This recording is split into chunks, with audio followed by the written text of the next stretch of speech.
I want to talk to you about a cartoon that was published in the Australian newspaper in August, which has caused a lot of controversy, all for the wrong reasons. Here's the cartoon, have a look at it, and you'll see it shows an Aboriginal policeman, an Aboriginal boy, and an Aboriginal father. Let's forget about the policeman and the boy for a moment, because it seems most other people have, and focus on the father. When this cartoon was released, there were immediately some people who jumped up and down and said, "This is stereotyping, it's terrible, you're painting a bad picture of all Aboriginal fathers." And all the cartoon did was point out a situation which most of us already know about, and that is far too many Aboriginal children come from dysfunctional homes, they are abused and neglected. Not every Aboriginal parent is bad. In fact, many Aboriginal parents are great, they're fantastic. But we know that the rates of abuse for Aboriginal children, the rates of abuse and neglect, are far higher for this group than what they are for the general population. And that's something we need to talk about, and that's what the cartoon was about. When I look at my circle of friends, acquaintances, the Aboriginal fathers I know, not one of them felt put out by it, not one of them felt ashamed. They saw it for what it was. All the cartoon is showing is that far too many Aboriginal kids live in dysfunctional homes where they're abused or neglected. That's what the cartoon was about.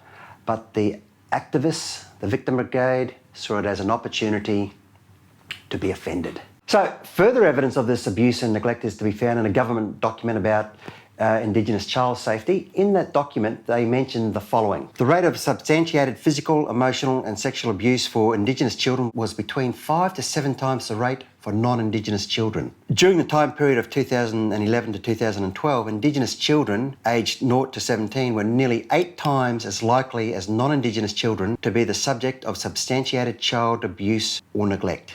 This word stereotyping is thrown around far too much, far too loosely.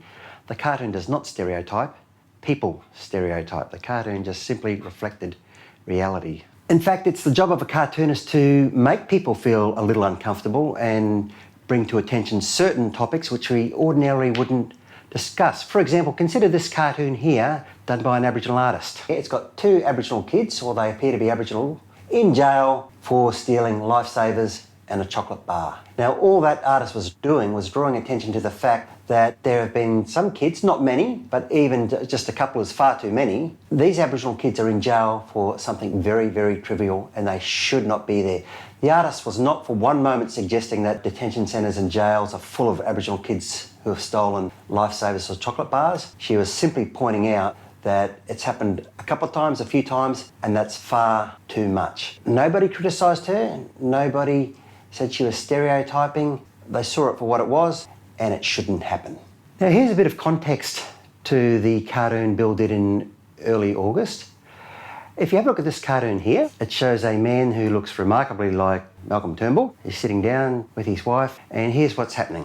These hellholes are worse than the Dondale Detention Centre. Why aren't these children at home with their families? And the wife is saying they are. So what we've got here, Four Corners did a story about the Dondale Detention Centre and the terrible treatment the children were receiving, and that's great that they did that story. That sort of problem needs to be highlighted. But what people forgot was, and Bill showed this in this cartoon that came out a few days, a week before the other cartoon for which he was branded a racist and that sort of thing. All this cartoon shows is that these children, many of these Aboriginal children, are living in hellholes. That is their home. And as Australian citizens, as Australian children, this should not be the case. So, in conclusion, we have a couple of cartoons done by Bill Leake about a terrible situation, the treatment of Indigenous children. And one of those cartoons had Indigenous characters, and that gave cause for the victim brigade to jump up and down and call it racist, call it stereotyping. No, it wasn't. It was simply a cartoon that reflected an inconvenient truth. And that truth is not going to go away simply because we call it racist or stereotyping or we pretend it doesn't exist.